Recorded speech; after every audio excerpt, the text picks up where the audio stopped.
નમસ્કાર મિત્રો, અમારી ચેનલ દેવની મહિમા પર આપનું સ્વાગત છે। આજે આપણે સાંભળવા જઈ રહ્યા છીએ એક એવી શૌર્યભરી, ભાવનાત્મક અને પ્રેરણાદાયક કથા, એક એવા વીરની જેના દિલમાં દેશપ્રેમ, માતૃભૂમિ માટે બલિદાન અને ન્યાય માટે લડવાની જ્વાળા હતી। આ છે વીર માંગડાની વાર્તા। ઘણા વર્ષો પહેલા ગુજરાતના એક નાનકડા ગામમાં એક ગરીબ પરંતુ સ્વાભિમાની કુટુંબમાં માંગડાનો જન્મ થયો હતો। બાળપણથી જ માંગડો ખૂબ જ બહાદુર અને ન્યાયપ્રિય હતો। જ્યારે બીજા બાળકો રમતમાં મસ્ત રહેતા, ત્યારે માંગડો હંમેશા સત્ય અને ન્યાયની વાત કરતો। એક દિવસ ગામમાં એક દુષ્ટ માણસે ગરીબ ખેડૂતને ત્રાસ આપ્યો। ત્યારે નાનો માંગડો તેની સામે ઊભો રહ્યો અને કહ્યું, અન્યાય સામે હું ક્યારેય ચૂપ નહીં બેસું। આ દિવસથી જ ગામવાસીઓએ સમજ્યું કે આ બાળક સામાન્ય નથી। સમય પસાર થયો, માંગડો યુવાન બન્યો। તેની તાકાત, બુદ્ધિ અને સાહસ દિવસેને દિવસે વધતું ગયું। તે ઘોડેસવારી, તલવારબાજી અને યુદ્ધકલા શીખવા લાગ્યો। ગામ પર ઘણીવાર લૂંટારુઓ હુમલો કરતા। એક રાતે, જ્યારે બધા ડરી ગયા હતા, ત્યારે માંગડો એકલો જ લૂંટારુઓ સામે લડવા નીકળી ગયો।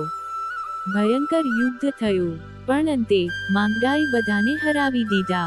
આ પછી ગામમાં તેનું નામ વીર માંગડો તરીકે પ્રસિદ્ધ થયો।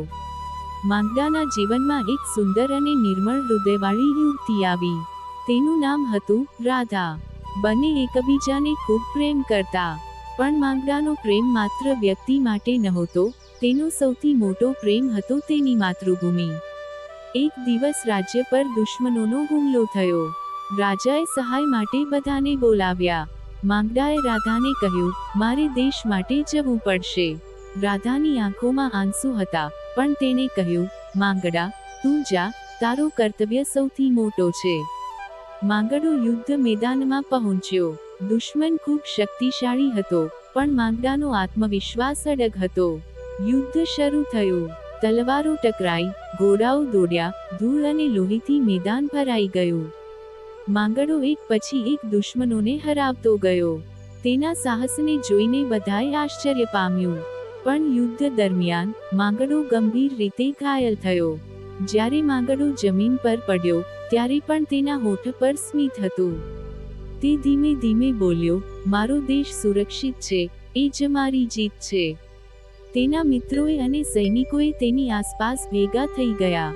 માંગડાએ અંતિમ શ્વાસ લીધો, પણ તેનો બલિદાન વ્યર્થ ગયો નહીં। દુશ્મન હરાયો, અને રાજ્ય બચી ગયું। આજ સુધી લોકો વીર માંગડાને યાદ કરે છે। તેની બહાદુરી, ત્યાગ અને દેશપ્રેમની વાર્તા દરેકના દિલમાં જીવે છે। ગામમાં આજે પણ એક સ્મારક છે, જ્યાં લોકો નવ જઈને તેને શ્રદ્ધાંજલિ આપે છે। મિત્રો, વીર માંગડા જેવી વાર્તાઓ આપણને શીખવે છે કે સત્ય અને ન્યાય માટે લડવું જોઈએ। દેશપ્રેમ સૌથી મોટું ધર્મ છે, અને સાચો વીર તે છે જે પોતાના માટે નહીં, પરંતુ બીજા માટે જીવે। જો તમને અમારો વિડીયો ગમ્યો હોય તો લાઈક અને સબસ્ક્રાઇબ કરવાનું ભૂલતા નહીં।